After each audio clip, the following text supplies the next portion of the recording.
The May sunlight streamed through the auditorium windows, creating golden ribbons across the sea of deep blue graduation gowns. Sophie Reed stood backstage, her heart pounding beneath her master's regalia fingers, tracing the embossed lettering on her diploma case. 5 years of relentless work had led to this moment. 5 years of 16-hour restaurant shifts, followed by midnight study sessions of recipe testing between term papers of falling asleep with textbooks on kitchen management splayed across her chest. Sophie Reed, Master of Restaurant and Culinary Management. The announcer's voice echoed through the Grand Hall of New York University. Sophie took a deep breath and stepped onto the stage, the weight of her achievement carrying her forward with quiet dignity. Her eyes immediately searched the crowd, seeking the faces she had imagined would beam with pride. There in the middle section row, 15, sat Thomas and Eleanor Reed.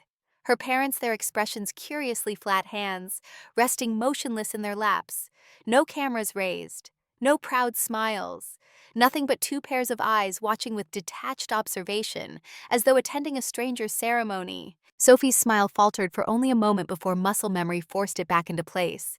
She accepted her diploma, shook hands with the dean, and moved her tassel from right to left.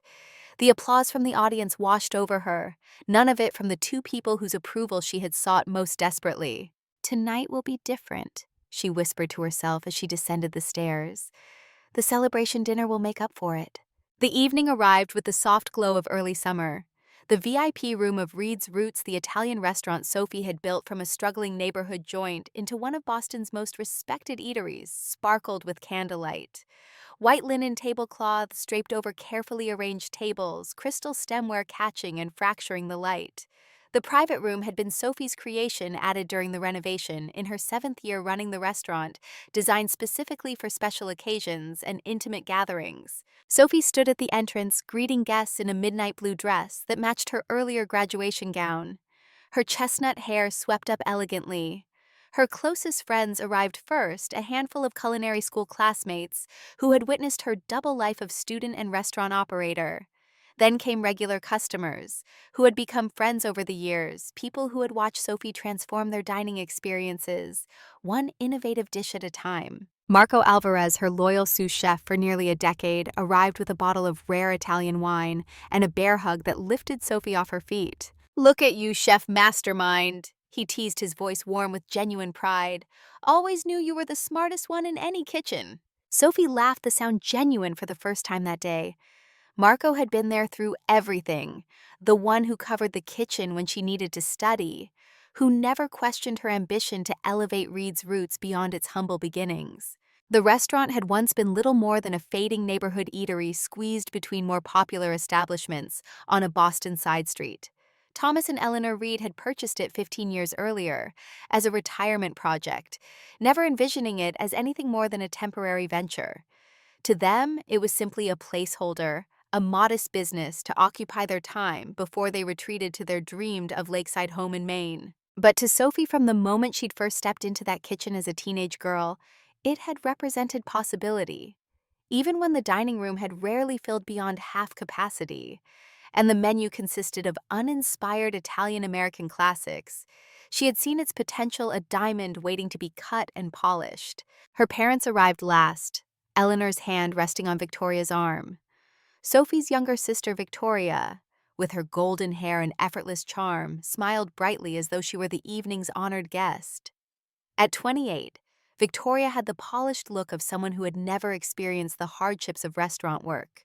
Her manicured hands never scarred by hot oil or knife slips, her business degree from a prestigious university hanging pristinely in their parents' hallway. "Sorry we're late," Eleanor announced without making eye contact with Sophie.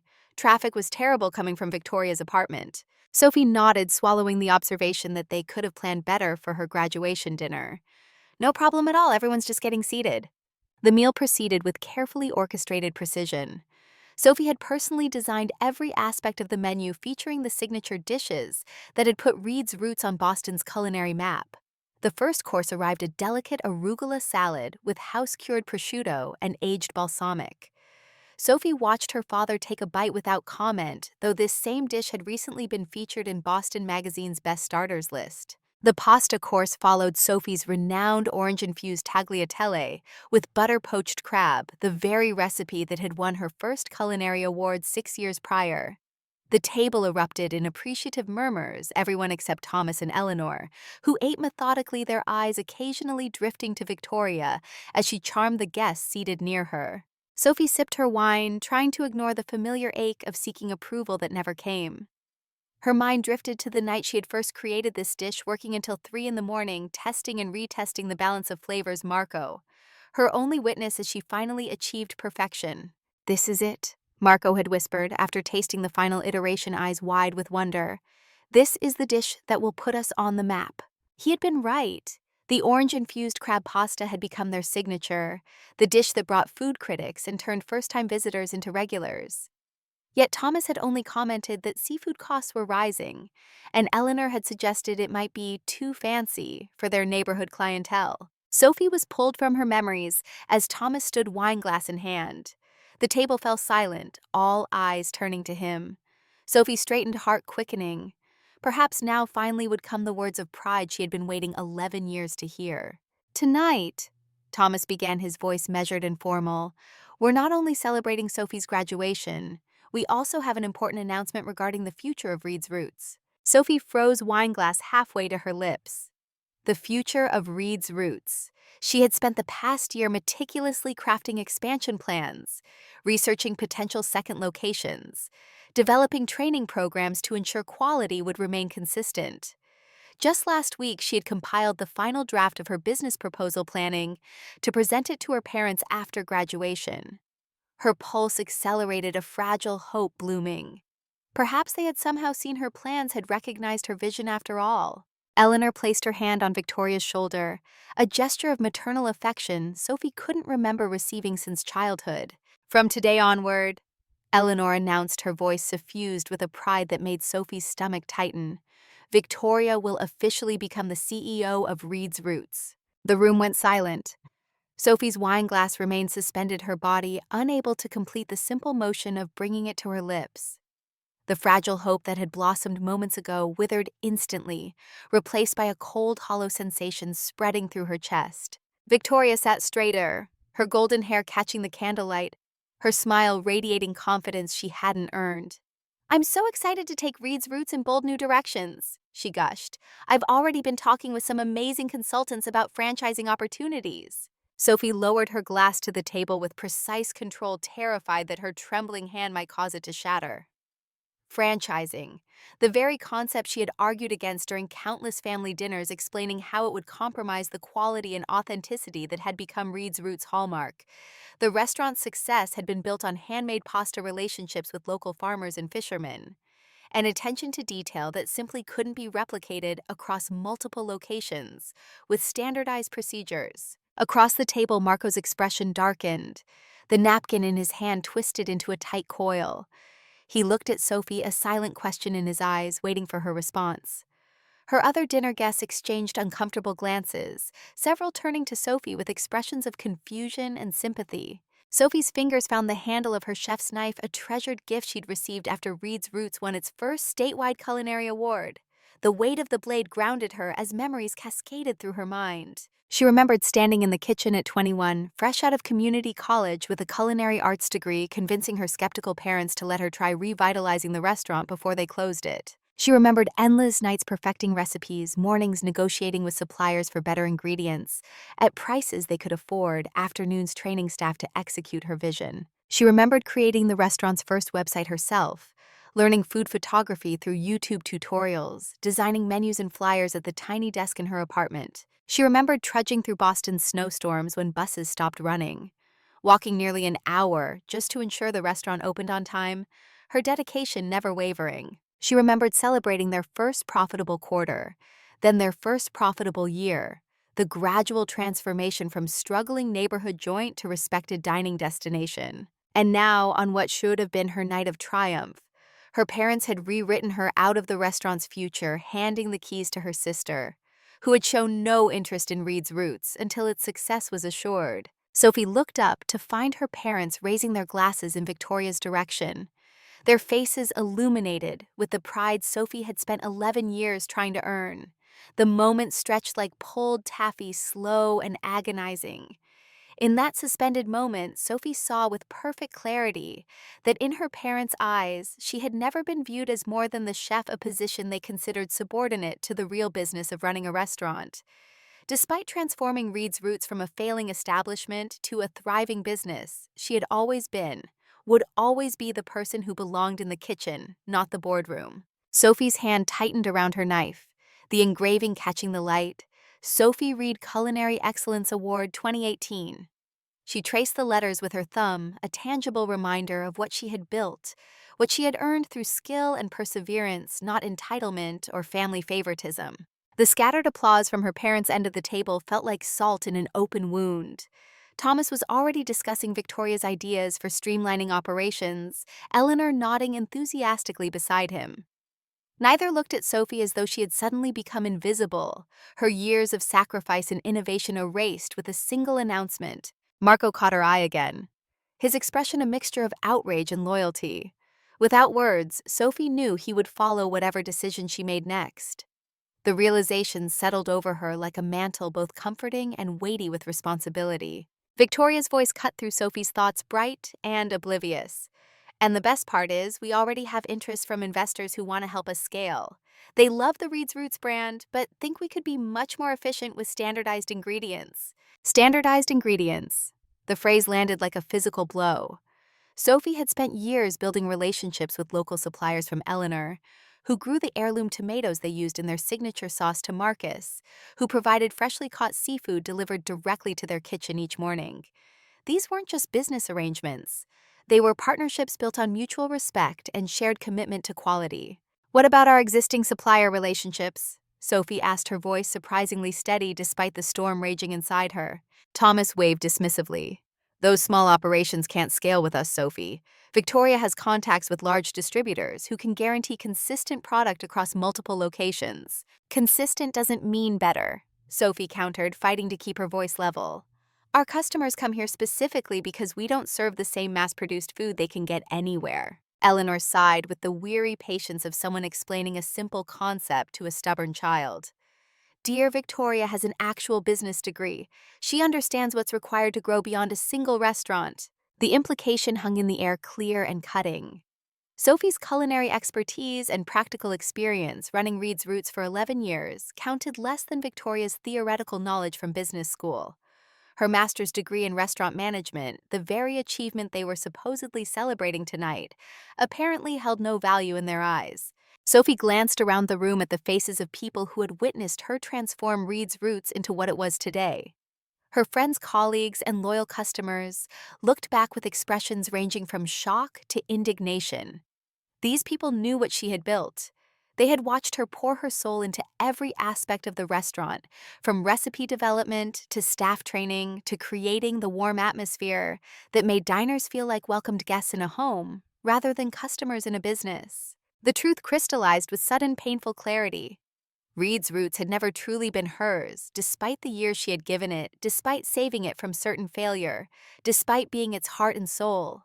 In the eyes of her parents, she had simply been a caretaker, keeping their property viable until they decided to hand it to Victoria. Sophie stood her chair, scraping softly against the hardwood floor. The conversation at the table died immediately, all eyes turning to her. She looked directly at her parents, seeing them clearly, perhaps for the first time. "Congratulations, Victoria," she said, her voice quiet but firm. "I wish you success with your vision for Reed's Roots." Sophie placed her knife carefully on the table, the blade catching the candlelight one final time.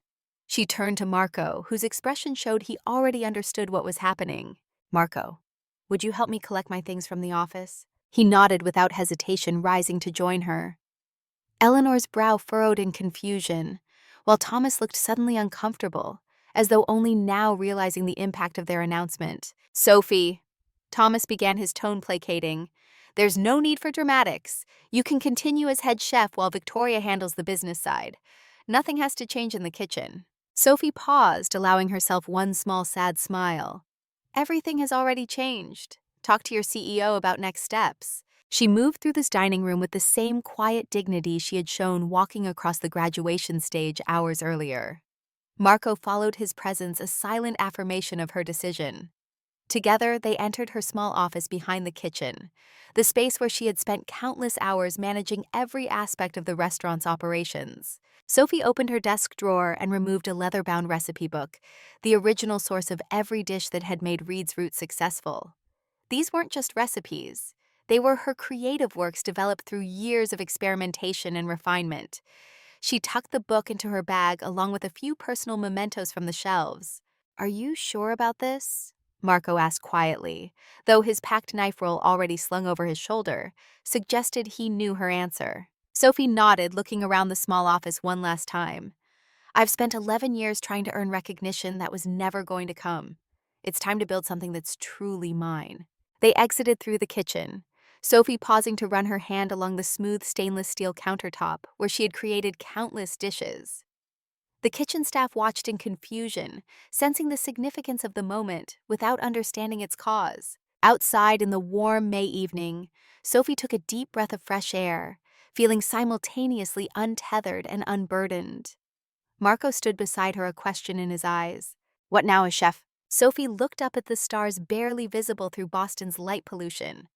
"Now we find a new kitchen." 1 week later, Sophie sat in a coffee shop 3 blocks from Reed's Roots, scrolling through real estate listings on her laptop.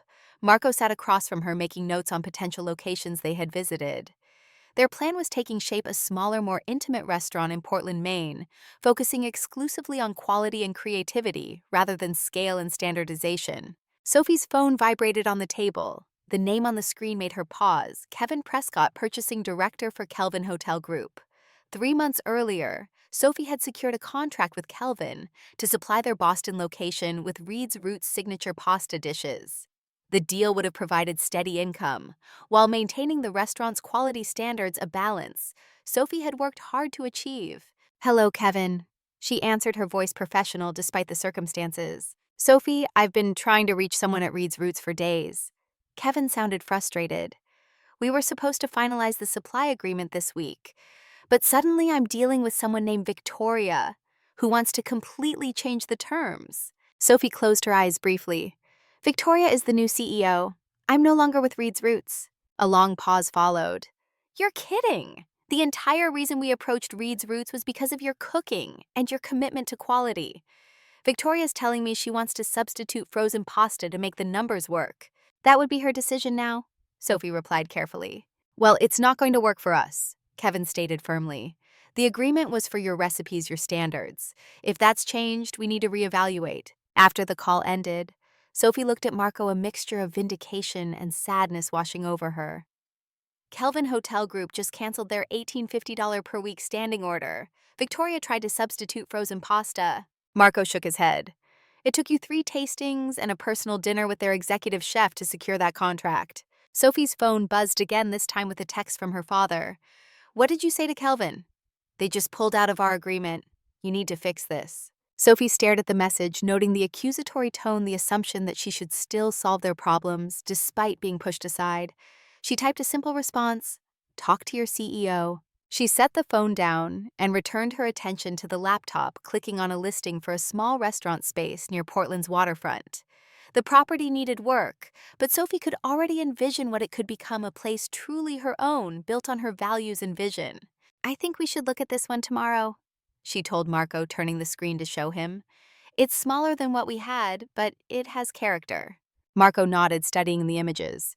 "Small means we control everything, quality over quantity."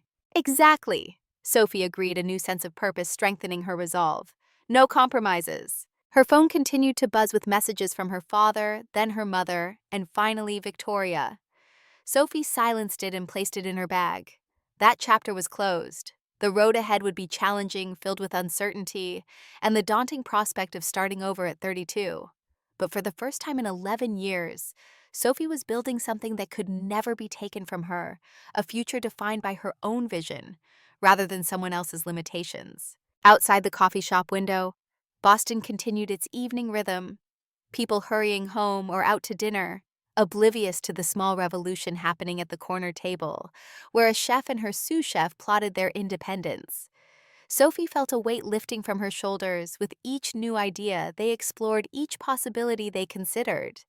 The betrayal still stung, the wound still fresh, but beneath the pain lay something unexpected and powerful: freedom.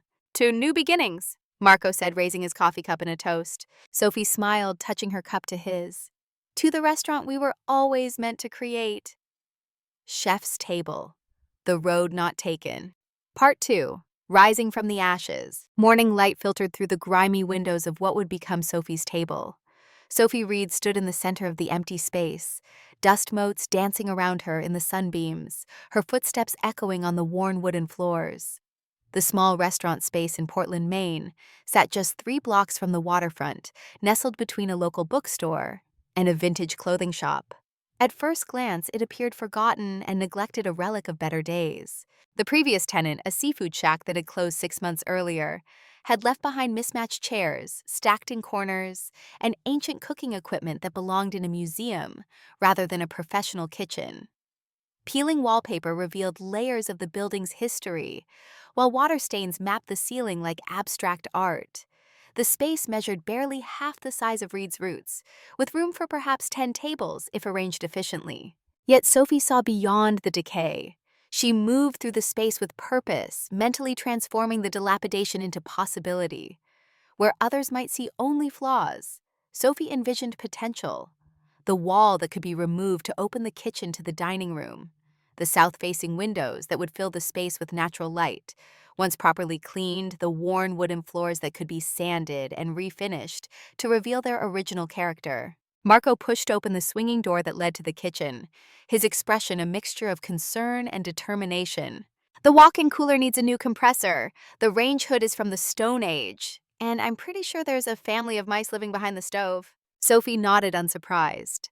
They had known going in that the place needed substantial work. The real estate agent had been brutally honest, which explained the surprisingly affordable rent.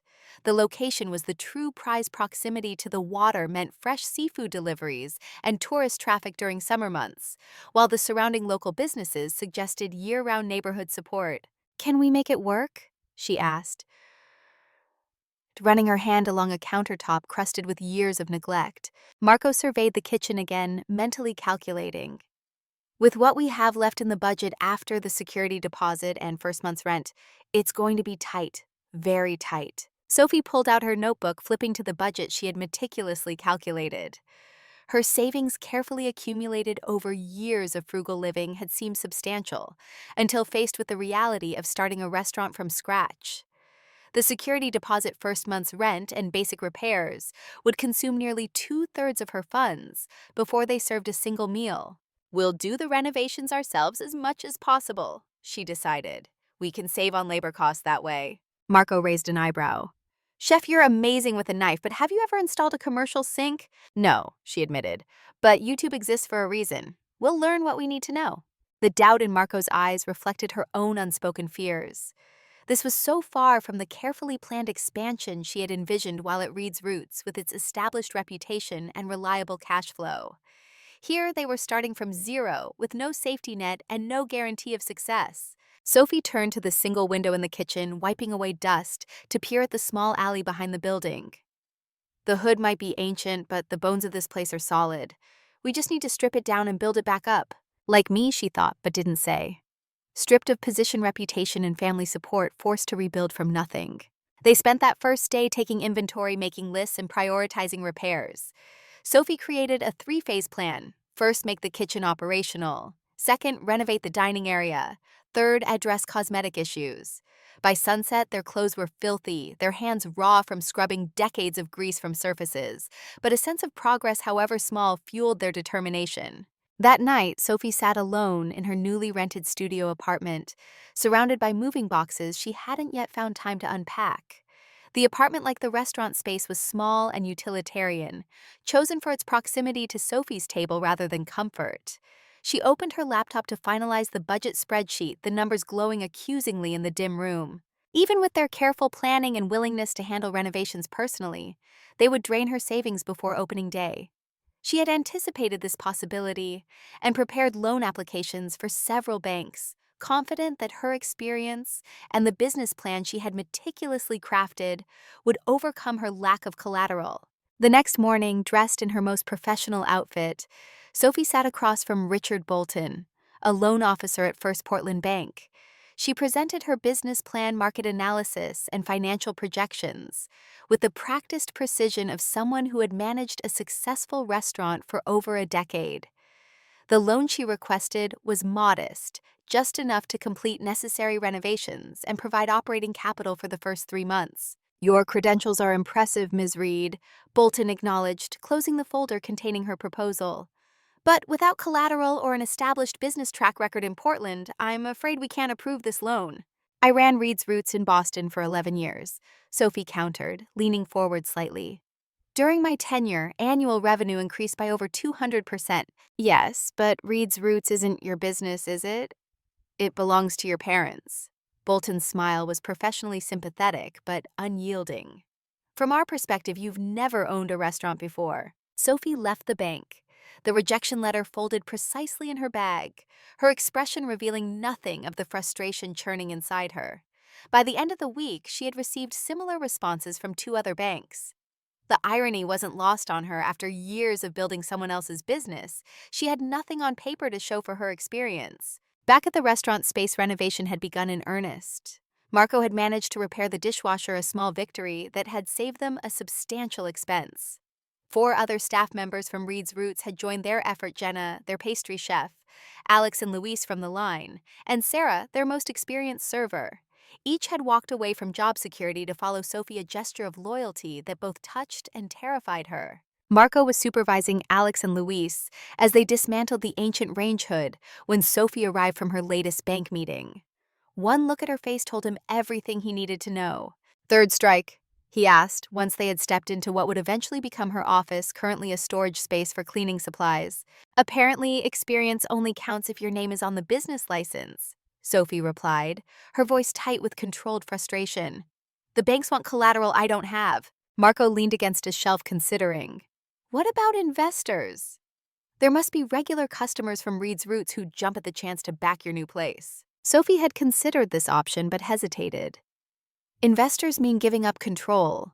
After what happened with my parents, I need to be certain this place is truly mine." The irony of her words struck her as soon as she spoke them. What choice did she have? Without additional funding, Sophie's table would never open its doors. The renovations were already costing more than projected, unexpected issues emerging with every wall they opened and every piece of equipment they tested. That evening, after the others had left, Sophie sat at a makeshift desk in the dining room, the space illuminated by a single construction lamp. She stared at her phone, scrolling through contacts, considering which former customers might have both the means and the interest to invest in her new venture.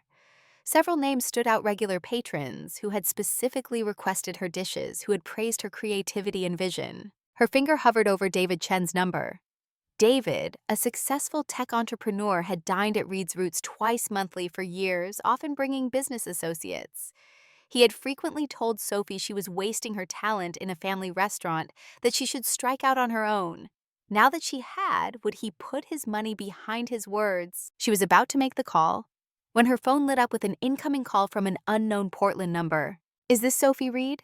a woman's voice asked when Sophie answered. "Speaking. My name is Eleanor Gardner. I grow heirloom tomatoes and specialty produce on a small farm about 30 minutes outside Portland. A mutual friend suggested I contact you." Sophie frowned, trying to place the connection.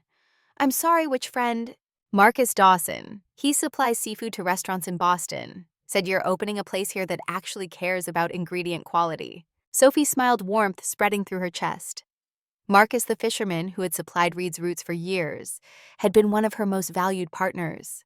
Clearly, word was traveling through the network of small suppliers she had cultivated. "Marcus is right about that," Sophie confirmed, "though we're still in the renovation phase." "Well, I'd like to talk when you're ready. My tomatoes and herbs usually go to a distributor who sells them under their own branding to high-end restaurants.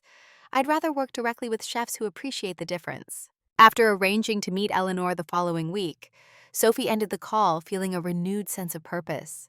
The suppliers she had worked with in Boston had been more than business contacts. They had been partners in her culinary vision. Perhaps she could recreate that network here in Portland, building relationships that went beyond transactional exchanges. The following days brought more calls from small suppliers in the Portland area, each referred by someone in Sophie's Boston network. Marcus had apparently become an unofficial ambassador, spreading the word about the chef who respected quality and source. By week's end, Sophie had connections with a local cheesemaker, a mushroom forager, and a family farm raising heritage breed pigs. These relationships offered a path forward that hadn't been clear before. While the large distributors preferred to work with established restaurants with predictable volume. These smaller producers were willing to grow alongside Sophie's table, starting with modest orders that would increase as the restaurant found its footing. However, the renovation challenges continued to mount. The building inspector identified plumbing issues that would cost thousands to address. The ancient electrical system needed upgrading before it could safely handle modern kitchen equipment. Each setback ate into their dwindling funds, pushing opening day further into an uncertain future. 4 weeks after taking possession of the space, Sophie faced the reality that without additional funding, Sophie's table would never serve its first meal. That evening, she called a meeting with her small team in the partially renovated dining room. Folding chairs formed a circle in the space now stripped to its essentials walls, bare to the studs in preparation for rewiring. I need to be completely honest with you all. Sophie began meeting the eyes of each person who had followed her from Boston. The renovation is costing more than we projected. At our current rate of spending, we'll run out of money before we can open. The silence that followed was heavy with unasked questions. These people had left secure jobs to join her venture. They had uprooted their lives based on faith in her vision and leadership. What are our options? Jenna asked, breaking the silence. We have three, Sophie replied. First, we seek investors, which means giving up some control over how we operate. Second, we take out personal loans, putting ourselves at financial risk. Third, we scale back our plans dramatically, opening with minimal renovations and expanding as revenue allows. Marco leaned forward. There's a fourth option. I have some savings, about 20,000. Not enough to solve everything, but it could help bridge the gap. Sophie shook her head firmly. Absolutely not. You've already risked enough following me here. I won't take your savings too. It would be an investment, not a gift, Marco countered. I believe in what we're building. We all do. That's why we're here. One by one, the others nodded in agreement. Luis mentioned a small inheritance he could contribute. Sarah suggested they could operate initially with a limited menu and reduced hours to minimize startup costs. Alex proposed reaching out to the local culinary school for interns who could help with final preparations in exchange for experience. Their collective problem-solving continued late into the night, ideas building upon ideas, solutions emerging from collaboration. By the time they dispersed, a revised plan had taken shape, a leaner, more flexible approach that would allow them to open within their means while preserving the core of Sophie's vision. The following morning, Sophie met Eleanor Gardner at her farm outside Portland. The sprawling fields of heirloom tomatoes, herbs, and specialty vegetables stretched toward distant hills, a testament to decades of careful cultivation. Eleanor herself was nothing like Sophie had imagined. Not the weathered farmer stereotype, but a sharp-eyed woman in her 50s with a PhD in botany and a previous career in pharmaceutical research. I started this as a retirement project, Eleanor explained as they walked between rows of tomato plants, each variety labeled with scientific precision. Then I realized I was happier growing things than I ever was in a laboratory. Sophie smiled, thinking of how different this conversation was from those with her parents. Eleanor had found unexpected joy in her second career, embracing the challenges and possibilities, rather than seeing it as merely a transition to something else. As they tasted tomatoes pulled fresh from the vine, discussing flavor profiles and seasonal variations, Sophie felt a kinship with this woman, who approached farming with the same dedication Sophie brought to cooking. By the time they reached the herb garden, Sophie was already envisioning dishes built around Eleanor's produce. I can't order in large volumes at first, Sophie admitted as they concluded their tour. We're starting small, building gradually. Eleanor nodded, understanding. Quality over quantity. That's how anything worthwhile grows.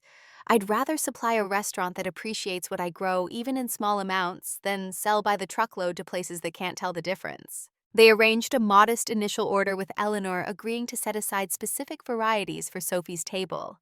As they shook hands to seal the agreement, Eleanor added one unexpected condition. I want to be your first customer when you open. Save me a table. The conversation with Eleanor reinvigorated Sophie's determination.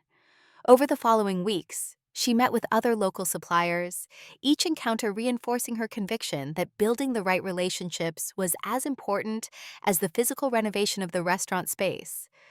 While the large distributors that supplied Reed's Roots had refused to work with her new venture without established credit, these smaller producers recognized the value of a chef who respected their craft. Meanwhile, Marco had orchestrated a remarkable transformation of the kitchen.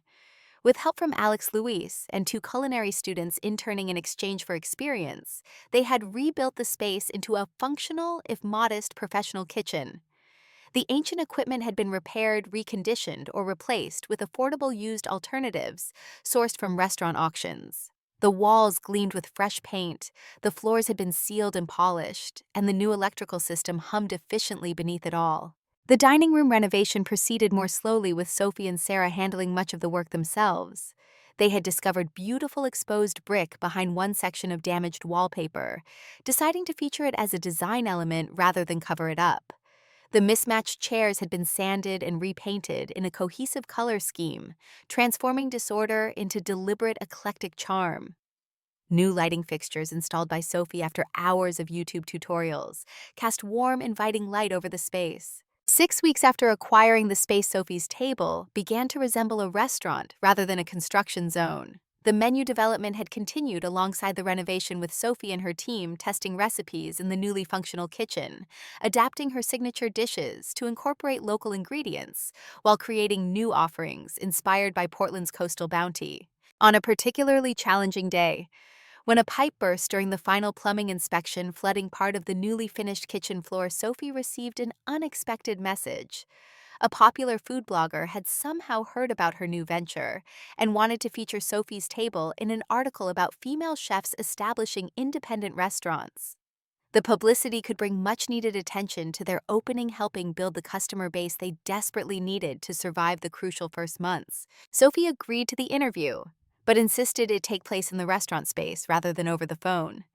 She wanted the blogger to see firsthand what they were building, to understand that Sophie's table represented more than just a chef striking out on her own.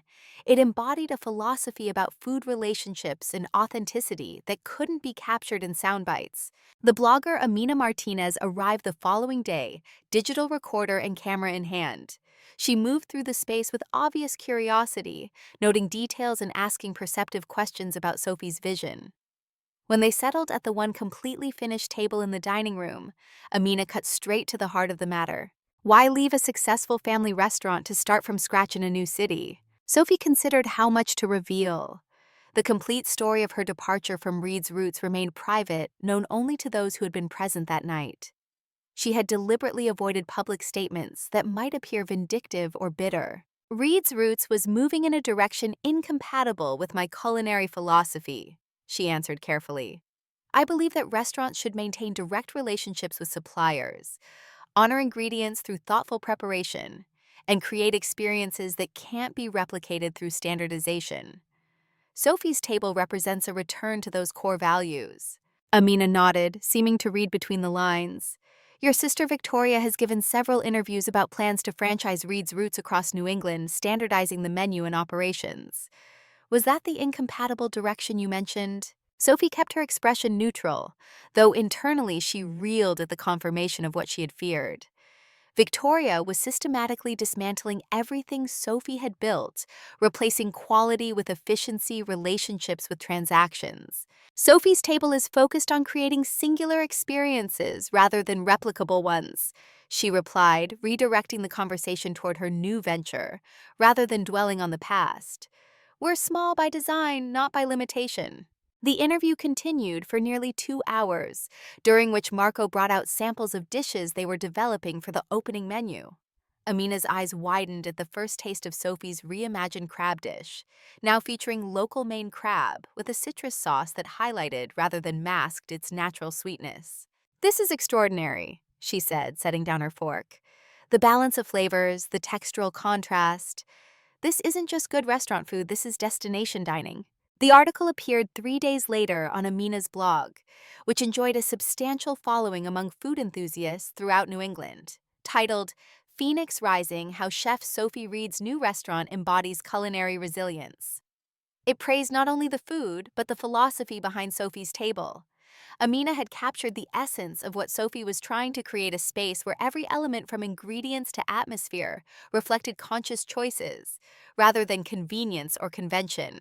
The response was immediate and overwhelming. Sophie's email inbox filled with reservation requests, even though they had yet to announce an opening date. Local media outlets picked up the story, expanding its reach beyond Amina's established audience. By the end of the week, Sophie had been contacted by 3 different investors, offering funding in exchange for partial ownership. The attention brought validation, but also new pressure. People were now expecting something extraordinary, raising the stakes for a restaurant still weeks away from serving its first official meal. Sophie felt the weight of those expectations as she finalized the opening menu, questioning each decision with newfound anxiety. Had she overreached? Could they deliver on the promise Amina's article had created? Marco found her late one evening, sitting alone in the dining room, surrounded by different versions of the menu, her expression tight with worry. "You're overthinking this," he said, sliding into the chair across from her. "We're not ready," Sophie admitted. "The hype is building, but we're still figuring out basic operations. What if we disappoint all these people?" Marco gestured around at the space they had transformed through sheer determination and countless hours of physical labor. "Look at what we've already accomplished with almost nothing. We turned a derelict space into a restaurant. We assembled a team that believes in your vision enough to follow you to a new city.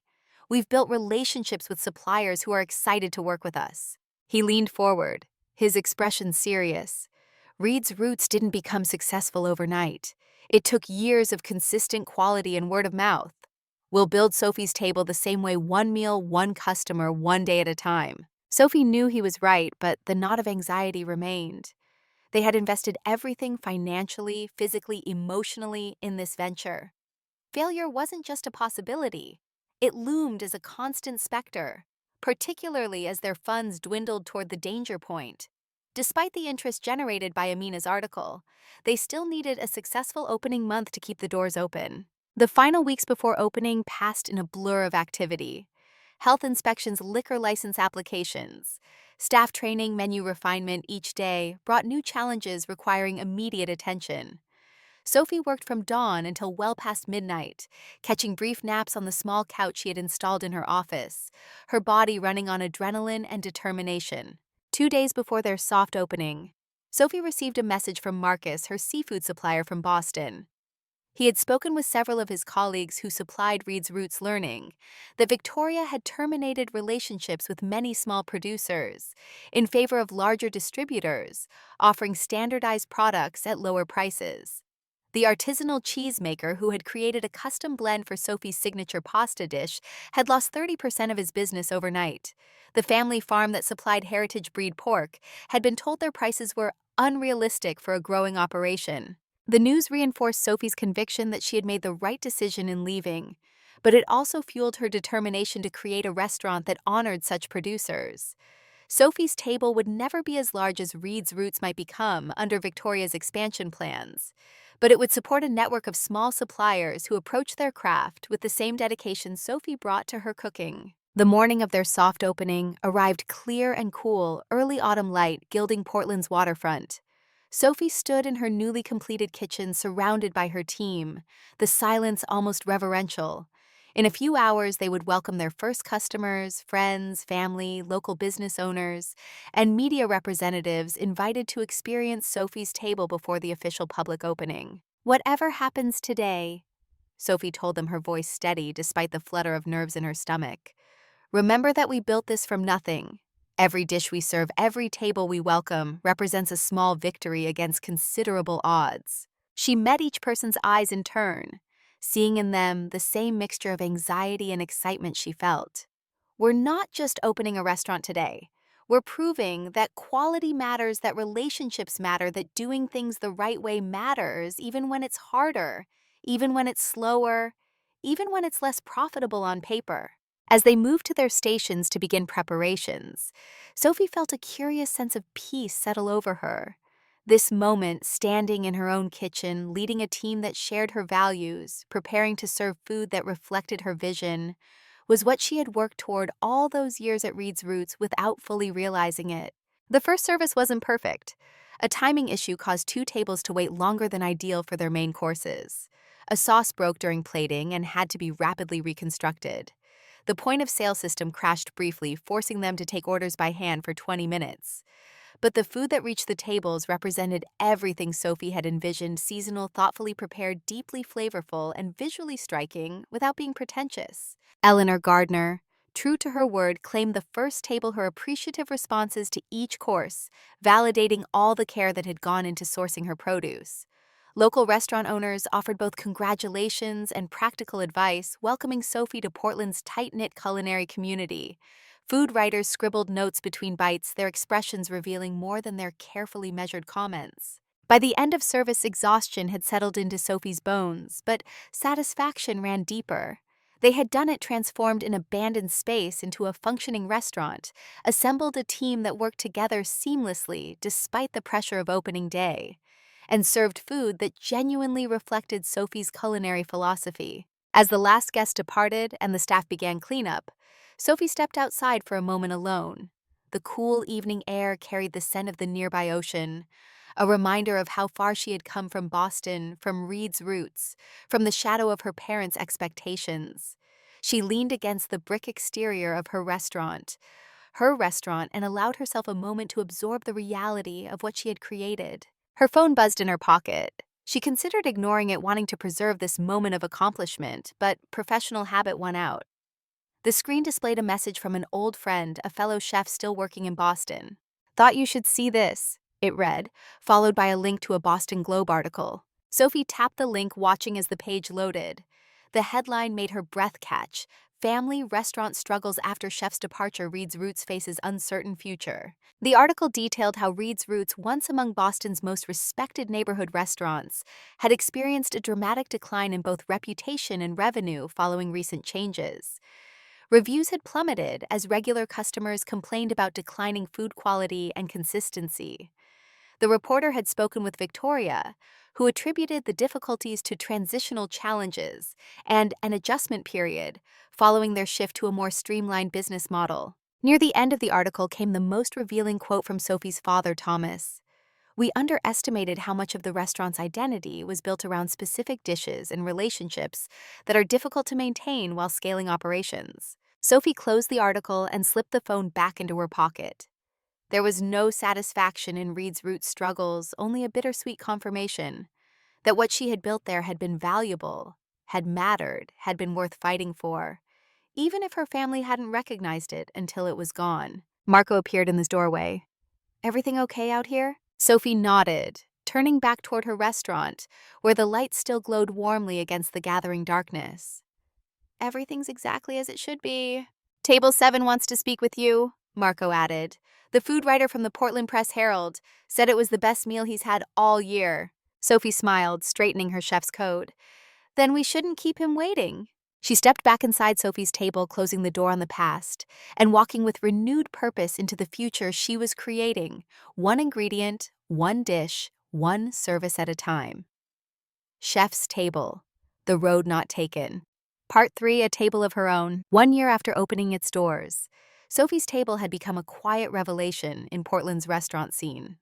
While not the largest or most opulent establishment, it had developed a devoted following that stretched beyond local patrons to include culinary tourists who planned New England trips around securing a reservation. The intimate dining room, with its exposed brick-warm lighting and 10 perfectly spaced tables, created an atmosphere that felt both special and comfortable, like being invited into someone's exceptionally well-appointed home. On this particular evening, Sophie moved through her kitchen with practiced precision, calling orders and inspecting plates before they left her domain. The space hummed with focused energy, the team working in the synchronized choreography that develops only through time and trust. Marco expedited at the pass, his calm presence a counterbalance to the controlled chaos of dinner service. Luis and Alex manned their stations with quiet confidence, while Jenna put finishing touches on desserts that had become signature offerings. "Fire table 7-2, crab 1, duck 1, halibut."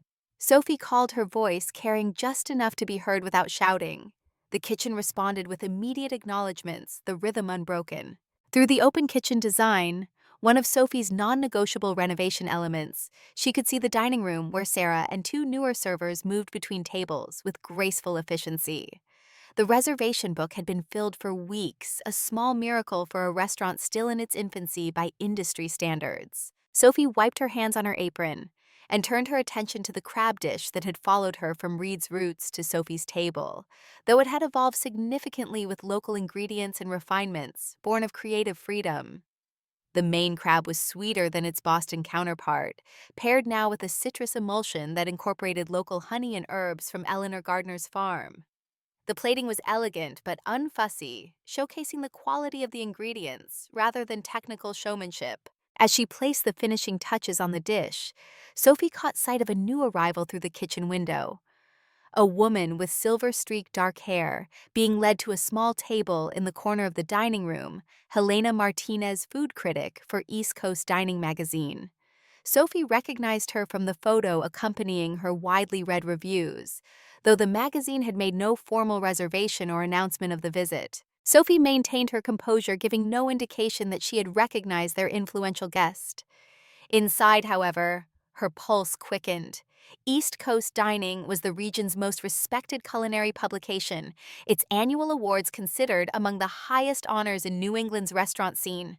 A positive review could cement Sophie's table's reputation beyond Portland. A negative one could damage their growing momentum. Helena Martinez just sat down at table 12, Sophie murmured to Marco as she handed off the completed plates. Marco's eyes flicked briefly toward the dining room. I know. Sarah recognized her when she walked in. Make sure everyone knows, but keep the energy normal. We serve her exactly as we would any other guest. The kitchen continued its smooth operation, but Sophie felt the subtle shift in atmosphere as word spread. Every chef claimed they cooked the same way for critics as for regular customers, but human nature made that nearly impossible. The awareness of being judged heightened every sense, made every decision feel momentous. Sophie refused to alter their approach. Helena Martinez would receive the same experience as every other diner. No special treatments, no off-menu items, no frantic improvisations. Sophie's table would stand or fall on its authentic self. As the evening progressed, Sophie observed through quick glances that Martinez ordered their tasting menu, the 6-course experience that showcased the kitchen's range and philosophy. Sarah attended her table with professional courtesy, neither overly attentive nor conspicuously distant. Martinez ate methodically, making occasional notes between courses, her expression revealing nothing of her assessment. When the final dessert plate returned untouched to the kitchen, Sophie felt a momentary jolt of concern, until Sarah explained that Martinez had requested it to go, claiming she was too full to finish, but unwilling to miss the experience. It was a good sign critics rarely bothered taking leftover desserts unless they were worth revisiting. After service ended and the staff completed cleanup, Sophie sat at the small desk in her office, reviewing the evening's numbers. The restaurant had found its footing financially, operating on thin but consistent margins that allowed them to maintain their standards without compromise. Each month brought slightly better returns than the last, a trajectory that suggested long-term viability rather than overnight success. A soft knock at the door interrupted her concentration.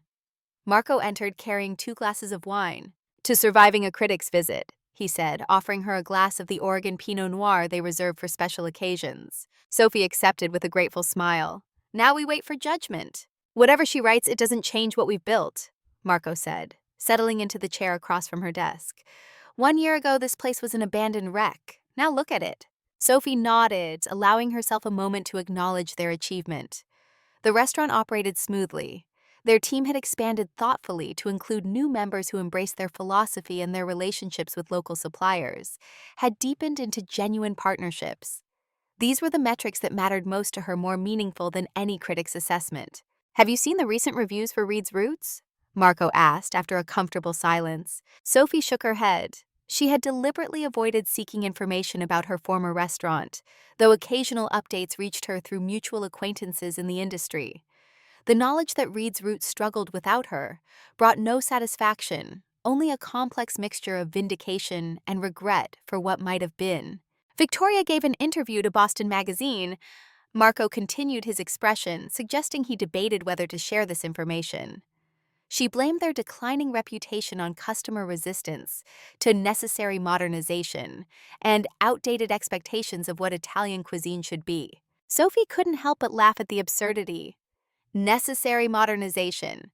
They replaced handmade pasta with frozen product and house-cured meats with mass-produced alternatives. That's not modernization. It's cost-cutting disguised as innovation. They've closed 2 days a week now to reduce overhead, and the Kelvin Hotel contract they lost, it went to their competitor across town. Sophie sipped her wine, absorbing this information without comment. The trajectory of Reed's roots under Victoria's leadership confirmed everything Sophie had feared when she walked away. Her sister had sacrificed quality for convenience, relationships for transactions, identity for scalability. The restaurant that had once been Sophie's canvas was becoming a generic reproduction of itself. Enough about Boston, Sophie said, deliberately changing the subject. Let's talk about the spring menu. Eleanor says her early herbs are coming in strong this year. They spent the next hour discussing seasonal transitions and new dish concepts, the conversation flowing with the easy familiarity of longtime collaborators. By the time Marco left, Sophie had pushed thoughts of Reed's roots and Helena Martinez's pending review to the background, focusing instead on the immediate future of Sophie's table. 2 weeks later, Sophie arrived at the restaurant early to meet with a local forager who had promised a selection of spring mushrooms. She found an envelope propped against the front door, her name written in elegant script across the front. Inside was a single-page letter from a television producer named Claire Wilson, inviting Sophie to participate in a regional cooking competition called New England Masters. The show pitted 8 accomplished chefs against each other in culinary challenges, with the winner receiving substantial prize money and national exposure. Sophie's initial reaction was skepticism. Television cooking competitions often favored dramatic personalities and visual spectacle over genuine culinary skill. The edited narratives rarely captured the true nature of professional cooking, with its emphasis on consistency, technique, and respect for ingredients. Yet, as she read through the details, certain aspects caught her interest. The competition would focus on New England's seasonal bounty, challenging chefs to showcase local ingredients. The judging panel included 2 James Beard Award winners and a food historian specializing in regional cuisine. Most importantly, the filming schedule was compact, requiring only 10 days away from her restaurant. Sophie shared the invitation with her team during pre-service meeting, seeking their input before making a decision. "You should absolutely do it," Sarah said immediately. "The visibility would be huge for us." "I'm concerned about being away for 10 days, Sophie countered. "We're still establishing ourselves." Marco folded his arms, considering. "We can handle 10 days. The real question is whether this aligns with your vision for Sophie's table. Is this the kind of recognition you want?" It was a perceptive question, cutting to the heart of Sophie's hesitation. She had built her reputation on thoughtful cooking and genuine relationships rather than celebrity or spectacle. Would participating in a television competition undermine that identity or enhance it? "Sleep on it," Marco suggested, noting her uncertainty. "The deadline's not until next week." That evening after service, Sophie found herself returning to the invitation. The timing was serendipitous. Late spring meant Eleanor's produce would be at its peak.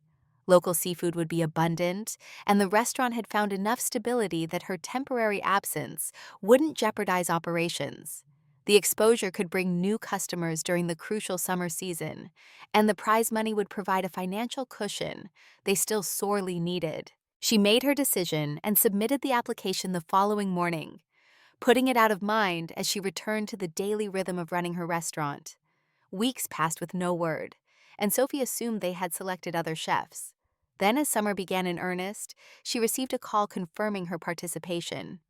Filming would begin in 3 weeks. The news spread quickly through Portland's close-knit culinary community. Local media requested interviews, regular customers offered encouragement, and suppliers promised their finest ingredients for her practice sessions.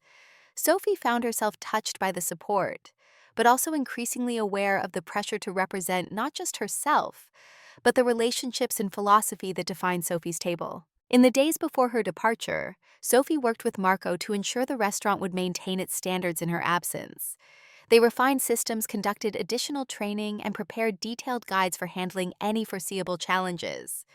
Though she never said it aloud, Sophie knew this was also a test of whether she had built something that could function without her constant presence, a necessary step for any restaurant's long-term sustainability. The morning Sophie left for the filming location in coastal Rhode Island, Marco handed her a small package wrapped in kitchen towels. "From all of us," he said simply. Inside, Sophie found a chef's knife of exceptional quality, the handle custom-made from Maine maple, her initials inlaid in silver near the bolster. The accompanying note signed by her entire staff read, "To cut through the competition, we believe in you." The gesture left Sophie momentarily speechless, the weight of their confidence both empowering and humbling. She had walked away from Reed's roots with her personal knife roll and a recipe book starting from scratch without accolades or institutional support. Now she carried with her not just a new knife, but the faith of people who had chosen to join her journey. Filming began with introductions of the 8 competing chefs, each representing different culinary traditions and restaurant styles. Sophie quickly assessed her competition, a celebrated Boston chef known for molecular gastronomy, a Vermont farm-to-table pioneer, a Providence restaurant owner specializing in modern interpretations of Portuguese cuisine, a New Hampshire chef focused on foraged ingredients, a Newport chef known for luxurious seafood preparations, a Maine chef specializing in traditional techniques, and a Connecticut chef famous for his Italian-American innovations. The host, a former chef turned television personality, explained the format. Each episode would feature 2 challenges, a quick-fire test of specific skills and a longer elimination challenge focused on broader themes. Judges would evaluate dishes on technical execution, flavor profiles, creativity, and representation of New England's culinary heritage. Sophie approached the competition with the same methodical focus she brought to her restaurant. She wasn't there for camera time or dramatic confrontations. She came to cook with integrity and showcase the philosophy that guided Sophie's table. When other competitors engaged in strategic alliances or theatrical rivalries, Sophie remained apart, concentrating instead on each challenge with singular purpose. This approach served her well through the early rounds. Her crab dish, refined through countless iterations at Sophie's table, earned high praise during the seafood challenge. Her understanding of acid balance and textural contrast gave her an edge in the pickling and preservation round. Her respectful treatment of heritage breed pork impressed the judges during the Farmstead Challenge. By the 5th day of competition, only 4 chefs remained. Sophie, the Boston molecular gastronomist, the Vermont farm-to-table chef, and the Newport seafood specialist. The elimination challenge required them to create a 3-course meal, representing the past, present, and future of New England cuisine. Sophie's menu told a story of tradition-honored, local bounty celebrated, and possibility embraced. Her past course featured a refined version of New England fish chowder, the simple dish elevated through technique while maintaining its essential character. Her present showcased Maine crab with seasonal produce from Eleanor's farm, representing the contemporary focus on immediate terroir. Her future imagined sustainable approaches to regional cooking, featuring underutilized species and zero-waste preparations that extracted maximum flavor from every ingredient. When the judges announced Sophie as the winner of that challenge, securing her place in the final round, she felt a quiet satisfaction that had nothing to do with beating her competitors.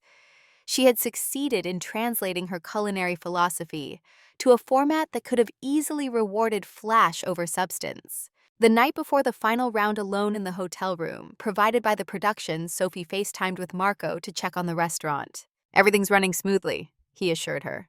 "Fully booked through the weekend, no major issues. The walk-in compressor still making that noise. Fixed yesterday. Stop worrying about us and focus on tomorrow. You're one challenge away from bringing home the title." Sophie smiled, grateful for his confidence. "Has there been any media coverage locally?" "Are you kidding? The Portland Press-Herald ran a feature about you yesterday. Eleanor came in for dinner and brought copies for everyone. The city's behind you, chef. We all are." After they disconnected, Sophie reviewed her notes for the final challenge. According to the production schedule, the remaining 3 chefs would prepare a 5-course tasting menu, representing their personal culinary journey. They would have 5 hours to cook and would serve the judges and a table of distinguished guests from the New England food world. Sophie had planned her menu carefully, each course representing a significant phase in her development as a chef.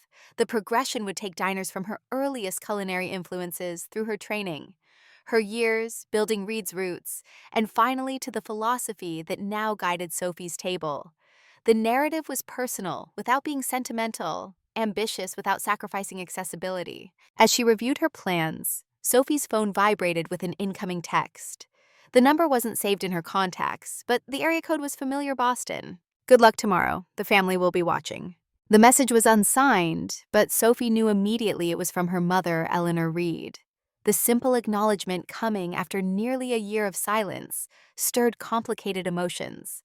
There was no mention of reconciliation, no apology for past decisions, just a brief recognition of Sophie's current moment. Sophie set the phone aside without responding, unsure what she could say that would be both honest and constructive. The competition had evidently brought her back into her family's awareness, but Sophie had moved beyond needing their approval or validation. Tomorrow, she would cook for herself, for her team, for the philosophy she believed in, not for the acknowledgement she had once so desperately sought from her parents. The final day of competition arrived with perfect early summer weather, sunlight streaming through the windows of the converted barn that served as the filming location.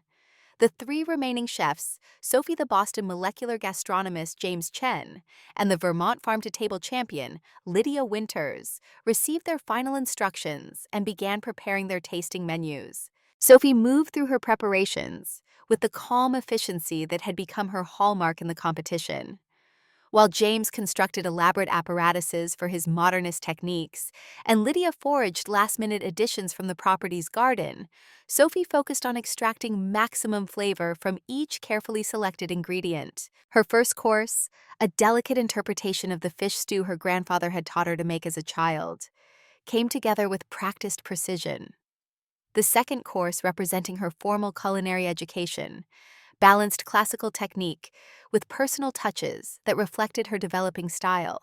The third course paid homage to her years at Reed's Roots, featuring the original version of her signature crab dish that had first put the restaurant on Boston's culinary map. For her fourth course, Sophie prepared a dish that represented the current philosophy of Sophie's Table, a celebration of direct relationships with producers, showcasing a heritage breed pork raised by a small family farm in Maine, served with Eleanor Gardner's heirloom vegetables and a sauce made from local honey and cider. The fifth and final course looked forward, embodying Sophie's vision of where her cooking might evolve, a dessert that balanced technical precision with emotional resonance, featuring maple from trees tapped by a third-generation sugar maker, paired with seasonal berries preserved at their peak freshness. As service approached, the production team made a final announcement to the chefs. The special guest joining the judges would remain anonymous until they entered the dining area. This last-minute twist was designed to increase dramatic tension, but Sophie remained focused on her food rather than the identity of her audience. The judges and guests entered as the first course was being plated. Sophie glanced up briefly, then froze. Seated at the table alongside the regular judges and several recognizable food world luminaries were Thomas and Eleanor Reed. Her parents had somehow secured places at the table. Whether through connections or coincidence, Sophie couldn't begin to guess. They were dressed formally, her father in a dark suit, her mother in an elegant blue dress that Sophie had never seen before. Their expressions revealed nothing as they took their seats, apparently untroubled by the potential awkwardness of the situation. Sophie forced herself to return to her plating, her hands steady, despite the emotional turbulence their presence created. This was the first time she'd seen her parents since walking out of Reed's Roots a year earlier. No calls, no visits, no meaningful attempts at reconciliation beyond her mother's text the previous evening. Now they would taste her food alongside professional critics, witnessing her culinary evolution. From the daughter whose contributions they had undervalued to the chef who had built her own reputation independent of their name or resources. The service proceeded with the formality of fine dining despite the competitive context. Each chef presented their courses in sequence, explaining the concept and inspiration, while the cameras captured reactions and commentary. Sophie spoke about her dishes with straightforward eloquence, neither embellishing her narrative for dramatic effect nor understating the personal significance of each course. When she presented her third course, the original crab dish from Reed's Roots, Sophie acknowledged its origins without bitterness. This dish marked a turning point in my development as a chef. she explained. It became a signature at my family's restaurant in Boston and taught me the power of a perfectly balanced plate. She did not look directly at her parents as she spoke, but she was acutely aware of them tasting the dish, her mother closing her eyes briefly at the familiar flavors, her father's expression shifting in subtle recognition. The judges praised the progression of Sophie's menu, noting the coherent narrative and technical skill evident throughout. The other special guests asked insightful questions about her influences and techniques. Her parents remained silent, observing, rather than participating their presence, a curious footnote to an experience that would have been momentous, even without this unexpected complication. After the final dessert course had been served and evaluated, the chefs were sequestered while the judges deliberated. In the waiting area, James Chen paced nervously, while Lydia Winters sat in meditative stillness. Sophie found herself in a strange state of detachment, the shock of seeing her parents having created an emotional buffer that insulated her from the immediate pressure of the competition. When they were called back for the final judgment, Sophie entered the room with composed dignity. The three chefs stood side by side as the head judge delivered his assessment of each menu. James received praise for his technical innovation, Lydia for her deep connection to Vermont's agricultural traditions. When the judge turned to Sophie, his expression warmed perceptibly. Sophie Reed presented a menu that accomplished something truly remarkable, he began. She told us her personal story through food in a way that was simultaneously intimate and universal. Her technical execution was flawless, her flavors balanced and precise, and her progression thoughtful and cohesive. Most impressively, she demonstrated a clear culinary philosophy that honors tradition, while embracing innovation, that respects ingredients, while transforming them, that speaks to both mind and heart. The pause that followed seemed to stretch endlessly, the production team undoubtedly capturing every micro-expression for maximum tension in the final edit. The winner of New England Masters, receiving $50,000 and featured coverage in East Coast Dining magazine, is Chef Sophie Reed. The announcement landed with a curious sense of inevitability. Sophie accepted congratulations from James and Lydia with genuine appreciation for their talent and sportsmanship. She thanked the judges with professional courtesy, her composure never wavering despite the cameras capturing every moment for broadcast. As the formal proceedings concluded and the production team began breaking down equipment, Sophie found herself momentarily alone, processing the magnitude of what had just occurred. The victory represented more than personal achievement or professional recognition. It validated the difficult decision she had made in walking away from Reed's roots to build something aligned with her own values. Sophie! Her father's voice reached her before she saw him approach her mother, following a step behind. They stood awkwardly before her, the familial connection strained by months of silence and years of unacknowledged resentment. Congratulations, Thomas continued when Sophie didn't immediately respond. Your menu was remarkable. Sophie nodded, accepting the compliment without elaboration. Thank you for coming. We didn't know you'd be here when we accepted the invitation, Eleanor clarified hastily. A friend on the production team offered us seats as guest judges. It was unexpected. For all of us, Sophie agreed, maintaining her composure. An uncomfortable silence followed, laden with unspoken accusations and explanations. Sophie could have filled it with recriminations or demands for apology, but she found those impulses had faded during her months of building Sophie's table. The validation she had once sought from her parents now seemed less important than what she had proven to herself. Reed's Roots is struggling, Thomas finally admitted, his voice lower, meant only for Sophie, despite the bustling activity around them. Victoria's changes haven't been well received. We've lost regular customers, suppliers have moved on, and reviews have been difficult. Sophie absorbed this confirmation of what she had already heard through industry channels, feeling neither vindication nor pity, but a complex mixture of both. I'm sorry to hear that. We made a mistake, Eleanor said, meeting Sophie's eyes directly for perhaps the first time since the fateful graduation dinner. We didn't understand what you had built, how much of the restaurant's identity was created by your vision. By the time we realized, the damage was significant. The acknowledgement, however belated, struck Sophie with unexpected force. For years, she had worked without recognition, her contributions minimized or taken for granted. Now standing as a competition winner while her former restaurant floundered, She finally heard what she had longed to hear, but found it changed nothing essential about her present or future. "I appreciate you saying that," Sophie replied, her tone even. "But Sophie's table is where my focus is now." Thomas nodded, seeming to have expected this response. "Of course. We've read about your success in Portland. The East Coast Dining Review is particularly impressive." Sophie blinked in surprise. Helena Martinez's review had appeared 2 months earlier, a glowing assessment that had described Sophie's table as a revelatory expression of New England's culinary possibilities, intimate in scale, but boundless in ambition. She hadn't realized her parents followed her career from afar. "We're proud of what you've accomplished," Eleanor added softly, "even if we've been poor at showing it." The words hung in the air between them, neither fully adequate for healing the breach, nor entirely without meaning. Sophie recognized the gesture for what it was: not a complete reconciliation or a full accounting of past wrongs, but a tentative step toward acknowledging her achievement on her own terms. "Thank you," she said simply. "I should go call my team. They'll be waiting to hear the results." Her parents nodded, accepting the gentle dismissal. As Sophie turned to leave, her mother spoke once more. "Would it be possible? That is, would you be open to us visiting Sophie's table sometime as customers?" she clarified quickly. "We'd like to experience what you've created." Sophie considered the request, weighing her emotional readiness against the closure such a visit might provide. "You'd be welcome," she finally answered. "Call for a reservation like anyone else." The understanding passed unspoken between them. No special treatment, no family privileges, simply the opportunity to experience her restaurant on its own merits. It wasn't forgiveness exactly, but perhaps the beginning of a new, more honest relationship built on respect rather than obligation. Sophie returned to Portland the following day, the oversized novelty check and winner's trophy carefully packed for the journey. Marco met her at the train station, his face breaking into a broad grin at the sight of her. "I knew it," he said, embracing her fiercely.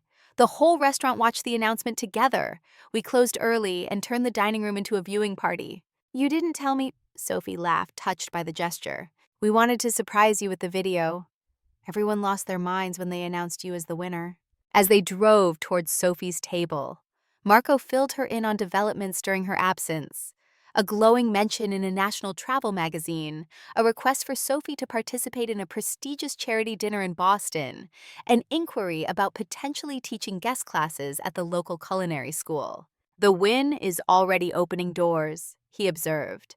"People who might not have made the trip to Portland will come specifically to experience your food now." Sophie nodded, absorbing these opportunities as components of a future that continued to expand beyond her original vision.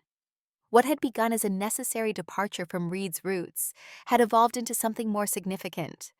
A restaurant that expressed her culinary philosophy without compromise, a team united by shared values rather than mere employment, a reputation built on genuine quality rather than marketing or family connections. When they arrived at Sophie's table, the entire staff had gathered despite it being their day off. They erupted in cheers as Sophie entered, surrounding her with congratulations and questions about the competition experience. The celebration continued into the evening, the team sharing a meal cooked collaboratively in the kitchen that had become their collective home. Later, after most had departed, Sophie sat in the quiet dining room with Marco, Sarah, and Jenna, the original core who had followed her from Boston to this new beginning. "I saw my parents at the finale," Sophie revealed, having saved this detail from her earlier recounting. "They were invited as guest judges. We spoke briefly afterward." Her friends exchanged concerned glances, aware of how complicated Sophie's family relationships remained. "How was that?" Sarah asked carefully. "Surreal," Sophie admitted. "They acknowledged that Reed's Roots is struggling without me, said they didn't understand what I had built until it was gone." "Too little, too late," Jenna muttered loyally. Sophie smiled at her friend's protective instinct. "In some ways, yes, but it was, I don't know, not healing exactly, but clarifying. Seeing them there while I was being recognized for my own work on my own terms, it helped me realize how completely I've moved beyond needing their approval." Marco raised his glass. "To finding your own path." 3 months later, on a crisp autumn evening, Sophie reviewed reservations for the coming week. Sophie's table now booked a month in advance, the combination of limited seating and growing reputation, creating demand that far exceeded their capacity. They had adjusted by adding Sunday dinner service and a limited lunch offering on weekends, careful expansions that preserved quality while accommodating more guests. Her review was interrupted by Sarah, who appeared in the office doorway with an unusual hesitancy in her posture. "Eleanor and Thomas Reed just called for a reservation," she said, watching Sophie's reaction carefully. "They'd like to come next Saturday." Sophie had wondered if her parents would follow through on their expressed interest in visiting. Part of her had expected the conversation after her competition win to be the extent of their reconciliation attempt, words offered in the emotional moment, but not backed by meaningful action. "Book them like any other guest," Sophie decided after a moment's consideration. "Table 7 at 7:30. Sarah nodded, neither questioning the decision nor offering reassurance. She understood, as did everyone who had followed Sophie from Boston, that this visit represented more than ordinary customers coming for dinner. It was Sophie's parents crossing the threshold of the restaurant she had built, without their support experiencing directly the success she had achieved on her own terms. The following Saturday arrived with the golden light of early autumn streaming through Sophie's table's windows. The dinner service proceeded with its usual choreographed precision, each table receiving attentive care, each dish executed to exacting standards. Sophie moved between the kitchen and dining room, maintaining her practice of personally greeting guests and occasionally delivering special courses herself. At precisely 7:30, Thomas and Eleanor Reed arrived dressed formally, but without ostentation. Sophie watched from the kitchen as Sarah led them to table 7, ideally positioned, to experience both the ambiance of the dining room and the activity of the open kitchen. Her mother appeared to take in every detail of the space, her expression thoughtful rather than critical. Her father moved with the slight stiffness that suggested nervous formality, rather than relaxed enjoyment. Sophie instructed this kitchen to proceed exactly as they would for any other table, neither rushing their experience nor extending special treatments.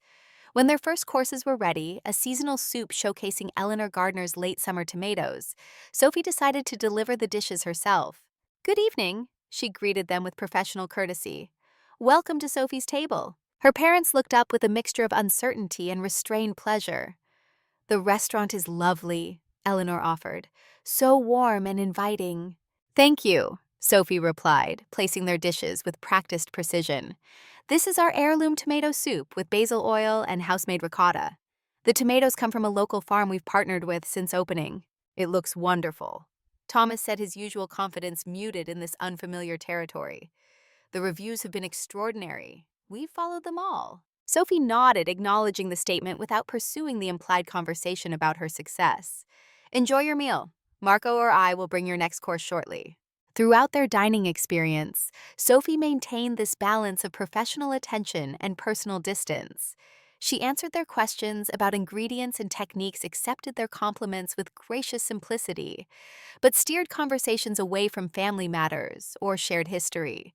This was neither the time nor place for such discussions, and Sophie preferred to let her food communicate what words might complicate.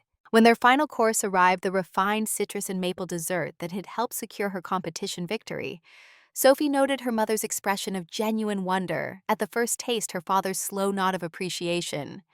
Whatever they had expected, the reality of Sophie's table appeared to exceed it. After they finished, Sophie approached their table once more. "How is everything?" "Extraordinary," Eleanor answered immediately, her eyes bright with what might have been unshed tears. "Truly, the most thoughtful meal I've had in years." Thomas nodded in agreement. "It explains why reservations are so difficult to secure. You've created something remarkable here, Sophie." "Thank you," she replied, the simple acknowledgement encompassing both their compliment and the deeper recognition it represented. "I hope you enjoyed your evening." Eleanor hesitated, then spoke with careful deliberation. "I understand now what you meant about relationships with suppliers and quality over standardization. What Victoria tried to do at Reed's Roots, it was fundamentally incompatible with what made the restaurant special in the first place." Sophie absorbed this belated validation without visible reaction, though internally, it registered as the most direct acknowledgement her mother had ever offered of Sophie's culinary philosophy. "Reed's Roots was never just about efficiency or profitability," she responded evenly. "It was about creating something meaningful, something with integrity." "Yes," Thomas agreed quietly. "We see that now." The moment stretched between them laden with unspoken history and complicated emotions.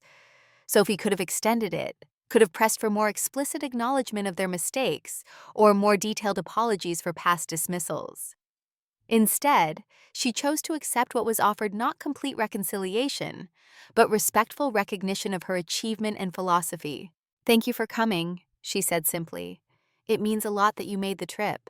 As they prepared to leave, Eleanor reached into her purse and withdrew a small envelope, offering it hesitantly. "We brought something for you. A token, really."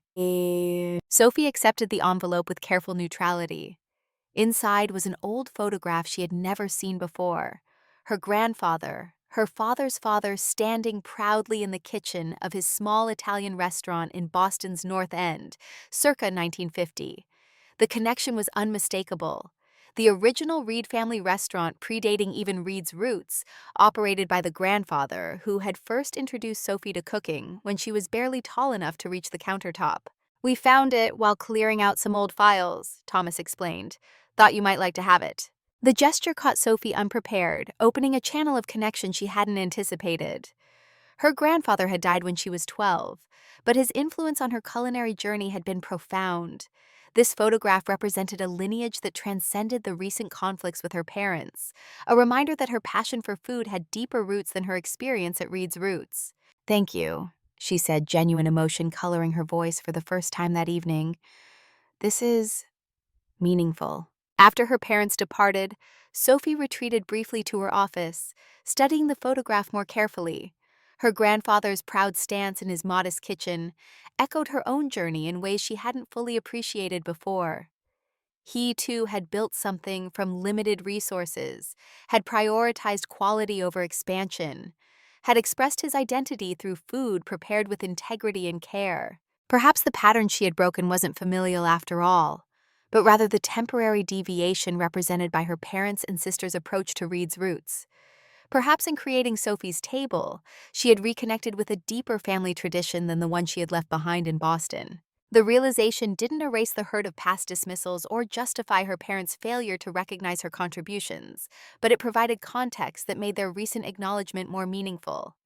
They had, however, belatedly recognized the value in Sophie's approach, an approach that honored her grandfather's legacy more authentically than their own attempts at modernization and expansion. 1 month later, Sophie received the letter that would come to represent the culmination of her journey from overlooked family employee to recognized culinary voice. The American Culinary Association had nominated Sophie's table for Restaurant of the Year, placing it alongside establishments from New York, Chicago, and San Francisco, with decades of history and multiple locations. The nomination alone represented extraordinary recognition for a restaurant barely a year old, operated by a chef who had walked away from her previous position, with nothing but personal recipes and loyal colleagues. The letter trembled slightly in Sophie's hands as she read it the official language, conveying an achievement that even her competition victory hadn't fully captured. That evening, after service, Sophie gathered her team in the dining room, popping open champagne that Eleanor Gardner had sent from her farm's small vineyard project. The bubbles caught the light as she poured glasses for everyone from Marco down to their newest dishwasher. "This nomination belongs to all of us," Sophie told them, raising her glass. "To everyone who believed in quality over convenience in relationships, over transactions, in doing things the right way even when it's harder. Sophie's Table isn't just a restaurant, it's a community we've built together." The celebration continued late into the night, staff sharing stories from their journey and dreams for the future. Sophie moved among them, listening more than speaking, struck by how completely this diverse group of individuals had coalesced around a shared vision. What had begun as her personal response to dismissal and disappointment had evolved into something larger than herself, a restaurant that represented values rather than merely serving food. The night of the American Culinary Association Awards arrived clear and crisp, the Chicago venue glittering with the industry's luminaries. Sophie sat at her designated table, Marco beside her, as her chosen guest, both dressed in formal attire that felt simultaneously strange and appropriate for the occasion. Around them sat chefs whose names she had known for years, restaurateurs whose establishments had defined American dining for decades. When the moment came for the Restaurant of the Year announcement, Sophie found herself in the curious position of being simultaneously invested in the outcome and detached from its significance. The nomination itself had already validated her journey. The actual award, while meaningful, wouldn't fundamentally change what Sophie's table represented or how she approached her craft. And the restaurant of the year is? The presenter paused dramatically, building tension before continuing. Sophie's Table, Portland, Maine. The applause that erupted seemed to come from every corner of the vast room. Genuine appreciation from peers who understood the extraordinary achievement of creating an award-winning restaurant in such a short time. Sophie rose from her seat with composed dignity, accepting Marco's quick embrace, before making her way to the stage. Standing at the podium, the heavy crystal award cool in her hands, Sophie looked out at the assembled crowd. Somewhere among them sat her parents. They had mentioned their intention to attend in a brief message earlier that week. She didn't search for their faces, focusing instead on what she wished to communicate in this moment of recognition. "I want to say something very simple," she began, her voice steady and clear. "Success isn't about proving someone else wrong. It's about proving to yourself that you are right." The room quieted, listening with focused attention. I built Sophie's table on the belief that quality matters, that relationships matter, that integrity matters, even when these values aren't the easiest or most profitable path. This award validates not just my cooking, but a way of approaching our craft that prioritizes meaning over expediency. Sophie paused, allowing the sentiment to resonate before continuing. "I want to thank those who stood beside me from the beginning. Marco Alvarez, my executive chef and first believer. Eleanor Gardner, who taught me that ingredient quality begins with mutual respect between chef and farmer. My entire team at Sophie's Table, who turned our small kitchen into a true family. And every guest who chose to spend their evening with us, who recognized what we were trying to create and supported it with their presence." She lifted the award slightly, its facets catching the light. "I stand here not because I'm more talented than anyone in this room, but because I refuse to compromise on what matters most. Thank you for this recognition, and for affirming that there is still room in our industry for restaurants built on conviction rather than convenience." The applause that followed her from the stage felt like the closing of one chapter and the opening of another. Sophie had moved beyond proving herself, beyond seeking validation, to a position where she could advocate for the values that had guided her journey. The award represented not just personal achievement, but affirmation of a philosophy that extended beyond Sophie's Table to encompass a particular approach to food, community, and authenticity. Later that night, after the formal ceremonies had concluded, and attendees mingled at the reception, Sophie found a quiet moment to slip outside. The Chicago skyline glittered against the night sky, the cool air a welcome relief from the crowded ballroom. She stood alone, the award cradled in her hands, absorbing the reality of what had transpired. "Congratulations." Sophie turned to find her mother standing a few feet away, elegant in a simple black dress. Eleanor approached cautiously, maintaining a respectful distance. "Your speech was beautiful," she continued when Sophie didn't immediately respond. "Very much like your cooking, honest, unpretentious, meaningful." "Thank you," Sophie replied, accepting both the presents and the compliment with equanimity. "Are you here with Dad?" Eleanor nodded. "He's inside talking with some old colleagues. We didn't want to intrude on your moment, but we couldn't miss seeing you receive this recognition." Sophie studied her mother's expression, noting the complexity of emotions it contained. Pride tinged with regret, pleasure shadowed by awareness of past mistakes. Their relationship had entered a new phase since their visit to Sophie's Table, neither fully reconciled nor completely estranged, but evolving toward something based on mutual respect rather than familial obligation. "What happens now with Reed's Roots?" Sophie asked, curiosity overcoming her usual reluctance to discuss the Boston restaurant. Eleanor sighed, her expression growing somber. "Victoria has decided to pursue other opportunities. The restaurant will close at the end of the month." The news landed with unexpected weight. Despite everything that had transpired, despite the new life and success Sophie had built, Reed's Roots remained part of her story. Its closing represented the definitive end of a chapter that had shaped her development as a chef and as a person. "I'm sorry to hear that," she said, and found she meant it sincerely. 11 years is a long time to build something. "Longer than that," Eleanor corrected gently. Your grandfather opened his first restaurant in 1947. Your father converted it to Reed's Roots in the 80s. There's been a Reed family restaurant in Boston for over 70 years. Sophie hadn't considered this broader lineage, the generational continuity that would end with Reed's Roots closing. That's quite a legacy. Which continues through you, Eleanor observed, gesturing toward the award in Sophie's hands. Different name, different city, but the same commitment to quality and craft that your grandfather embodied. He would have been enormously proud of Sophie's table. The observation touched Sophie deeply, connecting her current success to a heritage she had nearly forgotten in the painful break with her parents. Whatever mistakes Thomas and Eleanor had made in managing Reed's Roots or recognizing Sophie's contributions, they remained the link to a culinary tradition that had shaped her fundamental approach to food and hospitality. Perhaps you and Dad could visit again sometime. Sophie offered the invitation, emerging naturally rather than from obligation. I'm developing some new dishes for the winter menu that I think you'd appreciate. Eleanor's smile contained both surprise and genuine pleasure. We'd like that very much. The conversation marked neither complete reconciliation nor convenient resolution of past hurts, but rather the beginning of a new relationship based on mutual respect and shared appreciation for culinary tradition.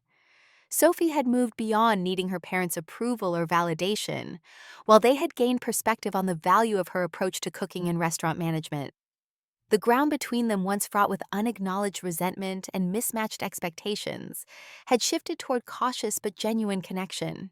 When Sophie returned to Portland the following day, she brought with her not just the prestigious award, but a strengthened sense of purpose and identity. Entering Sophie's table, she was struck anew by what she and her team had created: a restaurant that represented not rebellion against her family's legacy, but its authentic continuation in a form true to her own vision and values. She placed the award on a small shelf in her office alongside the photograph of her grandfather and the custom knife her staff had given her before the cooking competition. Together, these objects told the story of her journey from overlooked family employee to recognized culinary voice, from seeking external validation to finding confidence in her own vision. That evening, as service began and Sophie moved through her kitchen, calling orders and inspecting plates, she felt a profound sense of alignment between past and present, between heritage and innovation. Sophie's table was exactly what it was meant to be, not a compromise or an imitation, but an authentic expression of her culinary philosophy, built through determination and supported by relationships with people who shared her values. As she put the finishing touches on a plate destined for table 7, Sophie caught Marco's eye across the kitchen. His slight nod contained all the understanding and appreciation that came from having witnessed her entire journey. No words were necessary between them, just as no external validation had ultimately been necessary for Sophie to know the value of what she had created. Sophie's table was hers, in a way Reed's Roots had never been. Not because of ownership documents or family names, but because it genuinely reflected her vision, her values, and her voice. The road from that painful graduation dinner to this moment of quiet triumph had been neither straight nor easy, but it had led exactly where she needed to go, to a table of her own. In the weeks following the awards ceremony, Sophie immersed herself in developing Sophie's Table's winter menu. The cold season in Maine brought its own palette of ingredients, heartier, deeper, more contemplative than summer's bright explosions. As November's chill settled over Portland, she found herself drawn to a project that had been simmering in her mind for months, reimagining her grandfather's traditional ossobuco, the dish that had first kindled her love of cooking as a child. Sophie recalled standing on a step stool in her grandfather's kitchen, watching him brown veal shanks with methodical patience, the aroma of mirepoix sizzling in olive oil filling the small space. He'd lift her up to peer into the pot as he deglazed with wine, the sharp scent making her nose wrinkle as the liquid bubbled and reduced. "The secret," he'd whisper conspiratorially, "is time. No shortcuts. The meat tells you when it's ready." For her winter menu version, Sophie wasn't interested in deconstructing or modernizing the dish beyond recognition, a trend she'd always found somewhat hollow. Instead, she wanted to honor its essence while connecting it to Maine's terroir. She sourced heritage breed pork shanks from a small family farm 30 miles inland. animals that had foraged on acorns and wild herbs throughout summer and fall, developing a depth of flavor no conventionally raised meat could match. The traditional sofrito remained, but she added foraged mushrooms that Marco had discovered on a weekend expedition with a local mycologist. The tomatoes came from Eleanor Gardner's final late-season harvest, roasted slowly to concentrate their sweetness before being preserved. Instead of white wine, Sophie incorporated a local hard cider, its apple notes creating an unexpected brightness against the rich meat. Most significantly, she replaced the customary gremolata with a relish of preserved pine tips, Meyer lemon, and locally grown horseradish, a bold, aromatic counterpoint that cut through the richness while evoking the winter forests surrounding Portland. The marrow bones, often an afterthought in modern interpretations, became a centerpiece of her preparation. Roasted separately with sea salt and thyme, before being returned to the dish, their molten centers enriching the sauce. One evening, as she and Jenna tested the final version, Sophie realized what made this dish different from any she'd created at Reed's Roots. This wasn't just technical refinement. It was personal archaeology, excavating flavors from her earliest memories and reimagining them through the lens of her current philosophy. "This is the first dish I want my parents to try when they visit," Sophie told Marco, watching him taste a spoonful of the sauce. "It connects everything my grandfather's influence, what I learned at Reed's Roots, and what we've built here." Marco nodded, his expression serious as he considered the flavors. "It's like reading your biography in a single bite. Your grandfather would recognize his dish, but he'd also see how you've evolved it. It's respectful innovation." Sophie smiled at the phrase. Respectful innovation. That's exactly what I want Sophie's table to represent. She called the dish Heritage Osso Buco and placed it at the center of her winter menu. When she texted her mother about visiting in December, she mentioned they'd be debuting a dish inspired by her grandfather's cooking. Eleanor's response came quickly. "Your grandfather always said you were the one who truly understood his approach to food. We'd love to taste your interpretation." As Sophie read the message, she felt an unexpected sense of completion. The dish represented more than a menu addition.